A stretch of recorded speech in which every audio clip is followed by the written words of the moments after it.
Ką žinote apie automobilio variklio aušinimo skystį? Jei nelabai daug ką arba esate prisiklausę kokių nors mitų ir galbūt tikrovės netitinkančių faktų, tai šiandien viską pabandysime sudėlioti į savo vietas. Pagrindinė aušinimo skysčio paskirtis – cirkuliuojant aušinimo sistemoje palaikyti optimalią variklio darbinę temperatūrą. Kadangi visa aušinimo sistema yra pagaminta iš įvairių medžiagų, kokybiškas aušinimo skystis turi užtikrinti ir geras tepimo bei antikorozinės savybės. Tuo pat metu neturi kenkti iš gumos bei plastiko pagamintoms detalėms.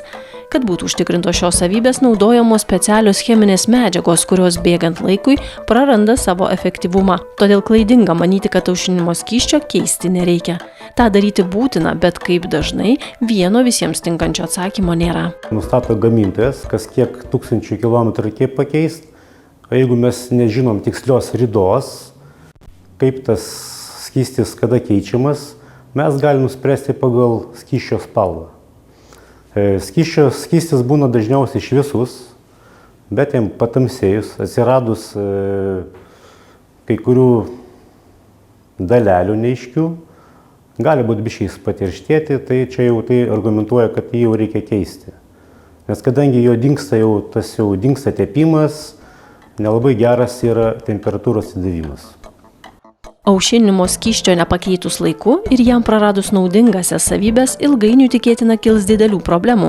Variklis perkais, užsikirs vandens pompa, o tada ir visas variklis, atsiras korozija, kuri užterš visą sistemą ir neleis užtikrinti efektyvaus jos veikimo. Jei atidarius aušinimo skysčio dangtelį pastebite, kad išsiplėtimo bakelis pasidengęs rudomis nuosėdomis, o pats skystis drumzlinas, vien seno aušinimo skysčio pakeitimas naujų gali nepadėti ir sistemą reikia išvalyti. Be atitinkamos priežiūros reikėtų atkreipti dėmesį, ar sistemoje nėra aušinimo skysčio nuotėkių. Pavyzdžiui, nedidelio nuotėkio galima net nepastebėti, tačiau per ilgą laiką iš sistemos gali dingti reikšmingas kiekis skysčio, dėl ko taip pat atsiranda nemaža rizika kilti rimtiems variklio gedimams. Jei pastebėjote, kad aušinimo skysčio trūksta ir norite jo papildyti, nedarykite neretos klaidos ir jūsų automobiliui tinkamą skystį rinkitės ne pagal spalvą. Norėdami dapilti, palaikyti tą lygį aušinimo sistemai, mes nebūtinai galime pilti tos pačios spalvos. Mes tiesiog pasižiūrėsim, ką gamintojas rekomenduoja, kokios sudėties panašios galime pilti mes aušinimo skystį.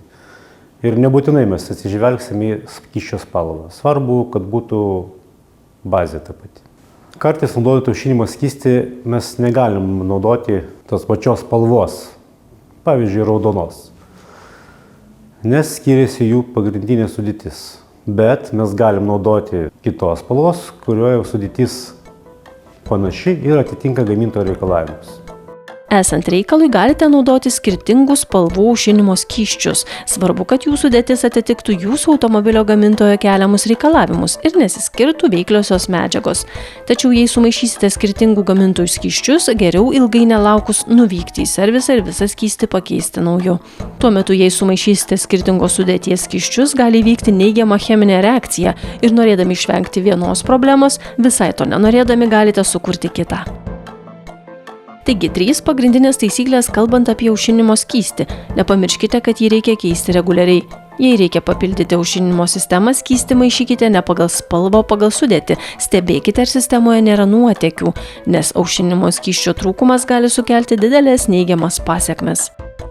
Nenumokite ranką į aušinimo skystį ir jo svarbą, laikykitės rekomendacijų ir ne tik išvengsite nemalonių gedimų, bet užtikrinsite sklandų variklio darbą.